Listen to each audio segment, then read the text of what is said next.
سلام عليكم. تفتكروا ايه السر اللي بيخلي بلح الشام يطلع بالمنظر ده وبالقوام المثالي ده وكمان لما ينطر في الزيت ما يفرقعش مننا؟ الحقيقة هو مش سر واحد، هما كذا سر، وده اللي هنعرفه مع بعض النهاردة في الفيديو. اول حاجة هنبتدي عشان نحضر العجينة بتاعتنا، هنجيب الحلة بتاعتنا او اي اناء يصلح ان هو يتحط على النار، وهبتدي ان انا احطه على نار عالية واحط فيه الزيت والمية والملح. اول لما المكونات بتاعتي دي تبتدي تغلي هنزل بالدقيق.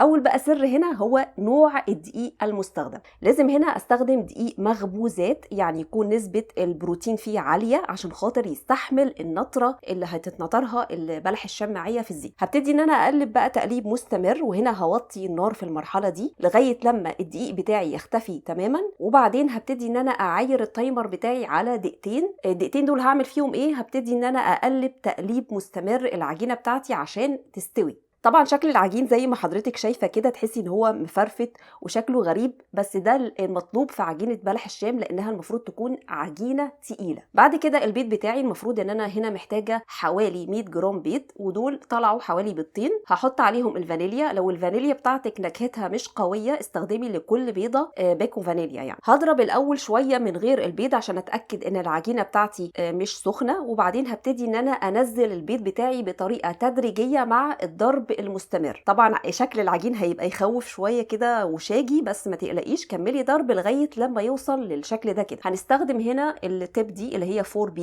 بتكون شرشرتها واقفه لفوق وبتكون مش تخينه قوي، وده المطلوب. وهبتدي ان انا ادخلها في كيس الحلواني وافضل ان انا ازق فيها لغايه لما احس ان هي ما بتتحركش تماما، وتحت الشرشره بالظبط هبتدي ان انا اقص الكيس بتاعي. بعد كده هبتدي ان انا احط العجينه بتاعتي. شايفين شكل العجينه عامل ازاي؟ تحس ان هي يعني عجينه تقيله مش مناسبه اصلا لكيس الحلواني، بس هو ده الصح في عجينه بلح الشام. عن طريق السكريبر ان انا ازق العجينه بتاعتي.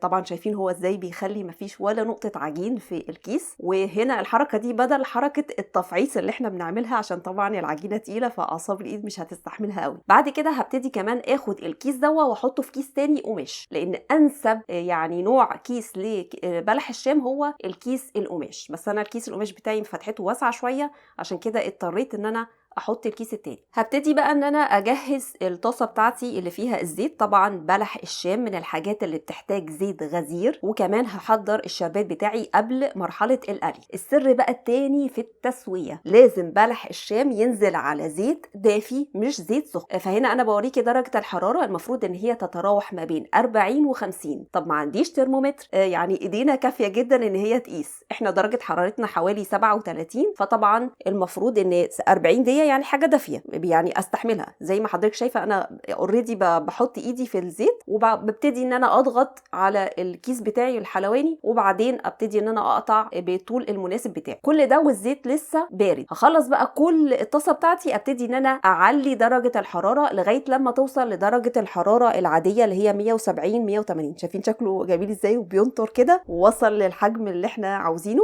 من غير ما يفرقع، من غير ما يحصل له اي حاجه. هستنى بقى عليه لغايه لما ياخد درجه اللون اللي انا عاوزاها، وبعدين هبتدي ان انا انتشله. في ساعتها بينزل على الشربات بتاعي واسيبه حوالي دقيقتين، وبعدين انتشله من الشربات بتاعي. طبعا لو هكرر تاني فالمفروض ان احنا نخلي الزيت بتاعنا درجه حرارته تهدى، او تستخدمي طاستين. وبالصحه والهنا.